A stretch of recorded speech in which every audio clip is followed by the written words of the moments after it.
What's really good, y'all? It's Khadijah A, and I'm back with another one, but a new one. I wanted to come through and talk about, or show some video of the aftermath of the Diddy verdict and just some of the foolishness that happened outside of the courthouse. And one of the content creators was attacked.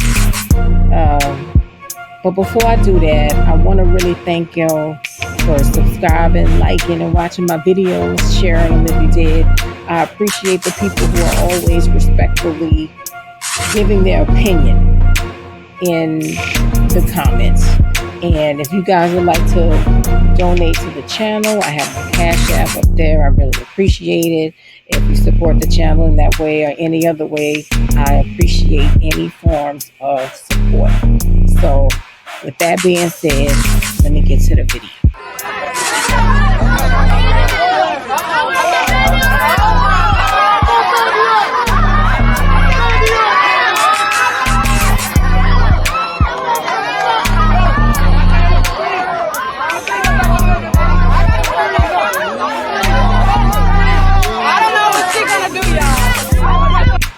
Lord have mercy. Look at my black people out there acting a damn fool. I will say this here. This is really classless. This makes no sense. Why are y'all out there doing that, making a fool of yourself? You look really crazy. This girl, she was stripped down to basically nothing, and oh boy, squirting baby all over her. And Armon, he cool and all, but what is you doing? I mean, this makes us look so bad.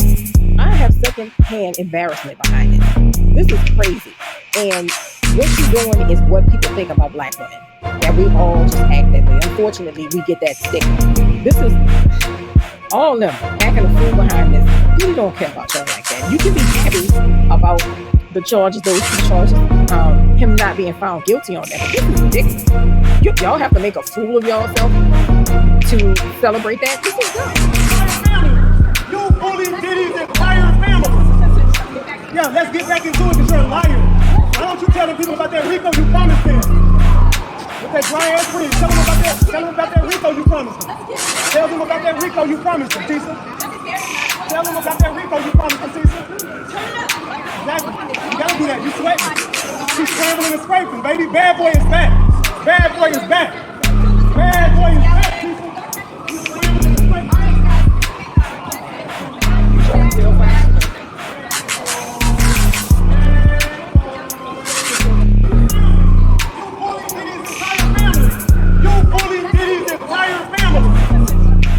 When the jury walked in, everybody was on pins and needles. I'm not gonna lie, everybody in the courtroom expected him to be guilty on at least the sex trafficking. There was a somber tone. They walked in, and when they said, please read, and they said, what do you find me? On count 1, not guilty. It was a bomb that went off in the courtroom. The public audibly gasped. Nobody was expecting that. There were cheers of joy from Diddy's side. Count 2, what say ye? Not guilty. Again, another bombshell went off. People were in utter disbelief. And even Diddy's most ardent supporters did not expect him to get off on the count of sex trafficking with Cassie.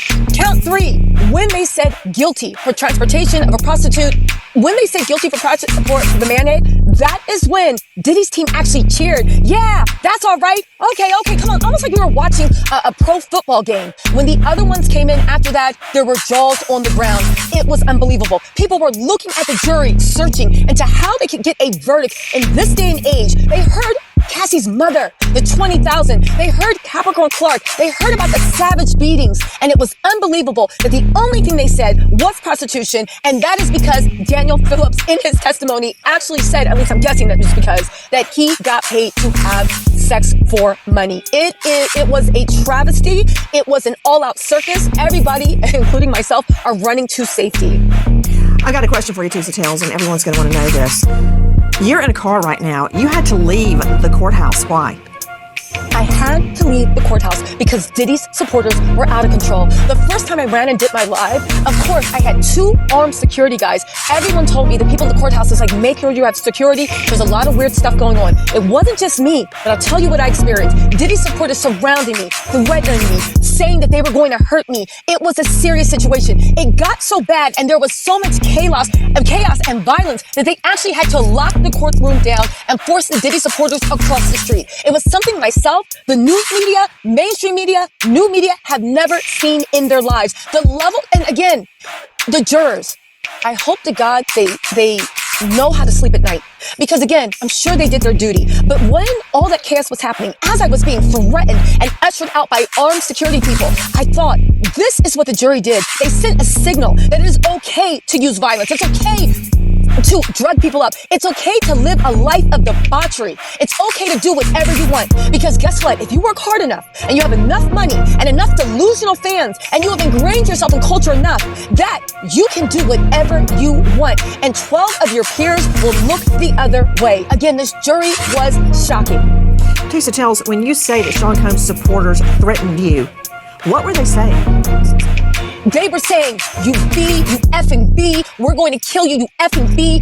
Apparently I work for the feds. You're a plant. You made this all up because of you. Again, they're not too smart. Because of you, that's how this case got started. We're going to treat you worse than we treated Cassie. Cassie, what we do to you, it's going to be nothing that they had on Cassie. They were screaming. They were yelling. Some people were saying, apologize to Diddy. Apologize to Diddy. Of course, thank goodness, we had Lenny and we had Jimmy, 2 of the best armed guards out there. So the one thing is they started foaming like wild dogs because they realized that I was not an unprotected woman. And they realized they could not just do what they felt like. And they started foaming like wild dogs, screaming, their voices cracking in anger that they viscerally wanted to rip me apart. This is why their hero had been exonerated. Even in the best of times, these people that support him, there's something wrong with it. And I gotta tell you, Nancy, it wasn't just me. It was not just me. It was anybody that didn't have a pro Diddy stance from the beginning.